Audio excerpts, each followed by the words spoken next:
What's up guys, Max here, and welcome back to another quick and easy Premiere Pro tutorial. Today we're going to learn how to reverse the speed of a clip, make things look like they're going backwards in the timeline. Now, if you're a pro, I'll say it 1,000 times, this is not for you. You already know how to do this, but if you are new to video editing and you want to make a lot of cool social media clips for TikTok and Instagram, this is the way to do it. You're here to learn. So let's get started. So we have this clip going forward in motion. She's throwing the powder. This guy's floating, falling. I don't know. What we want to do is reverse this clip. We'll click the clip at the timeline, right click and do speed duration.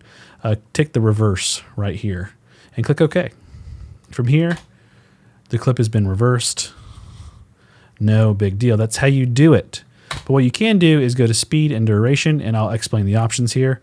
You can actually choose your duration. So let's say it's reversed, and I need this entire clip to be 3 seconds. So what I'll do is just click 3 seconds here. It'll pick the perfect time for us, or speed, to be a 3 second clip. Now it's reversed, and it's faster. So just like so. Then right click, time interpolation, and then optical flow.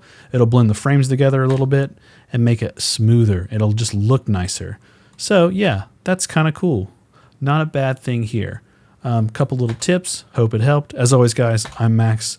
Thanks for watching this video. Thank you for being a part of the channel. If you are new to the channel, feel free to like and subscribe. Otherwise, you can scan the QR code to learn more. Peace.